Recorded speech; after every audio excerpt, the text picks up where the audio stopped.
Boss! Oy, Pargoy! Di tayo sa Big Royce, Budol Fight dito sa Molino Boulevard, Oo. tapat ng Petron. Pasok kayo ng ano dito boss, no? St. St. Dominic. 11 a.m. to 2 a.m. Ito si Boss Roy, kinover up natin. Boss, kamusta yung tattoo mo, boss? Maraming salamat. Actually, last year pa ata itong usap natin. Oo, doon pa sa main branch namin main. sa Maliit. Ah, Actually, yun nga, dahil nga na-busy ako, tagal na talagang nakaplano to. Oo, So, sakto. Mas maganda pala yung hindi pinaplano dahil natutuloy, boss. solid si boss. Nabigla din ako dahil dito yung Yun sa ulo, aray ko. parang medyo kasi yung ngipin ko masakit eh. Kaya boss, maraming salamat sa iyo sa pagpunta mo dito. Sobrang, Sobrang solid ng food, boss. Thank you so much, boss. Sana maraming magpatato sa inyo dahil hindi naman talaga nakakahiya. Pero ito lang hindi po porkit may tato ay masamang tao. Ano yan, arts? Sa hindi nakakalam, ito kasing nasa ulo ko, ano yan, poknat na matagal na nung bata pa ako. So matagal ko na talagang ipapakover up talaga. Dati, pinatato ko na pala yan noong mga 2019. So parang may dot lang. So kumalat. So ngayon, every time na nagpapagupit ako, nakikita yung poknat ko yung pangit may uka. So ngayon, naghahanap talaga ako, 'di ba? Dati nag-inquire ako na, boss, paano ba diskarte nito? So yun, salamat dahil nagtagpo tayo ngayon at naayos na. So, boss, maraming salamat sa iyo. Sobrang solid yung gawa mo. Sana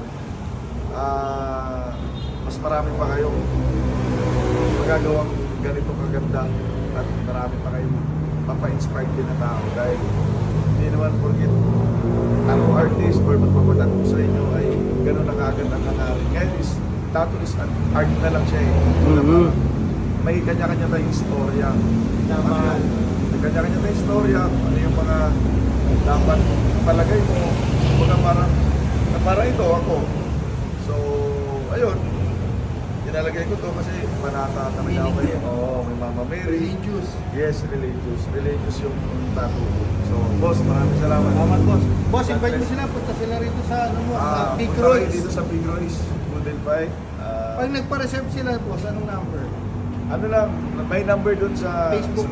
Sa Facebook page namin. Big Royce pa. Big Budol Fight. Royce. Ako na rin magsiserve sa inyo. Dito na wala.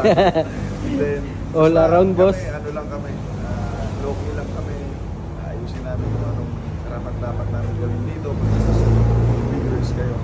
Big Royce is puno ng storya na mas makaka-antig sa puso. Yun. Maraming salamat po sa suporta ng Big Royce. Naanyayahan namin kayo na sana makapunta kayo dito para ma-inspire din kayo sa storya namin. So, hindi po porkit nakakulong ay masamang tao na. So, basta kami, lumalaban kami ng patas na. Boss Maywood, sobrang solid ka talaga dahil dati pa akong gusto magpabuk sa'yo. Hindi tayo na tuloy-tuloy. Ngayon, nabigyan mo ako ng magandang diskarte sa ulo. Maraming salamat po sa inyo. God bless. Thank you, boss. And yun, ito nga pala si Boss Roy Aguilo, ang owner ng Big Royce Budol Fight dyan sa may Molino Boulevard. And siya yung tumanggap kay Aaron, yung binlag ni Kong, na hindi lahat ng tao o nakulong o ex-convict ay masama. Bigyan sila ng second chance at ito yun, napakabuti mo, boss.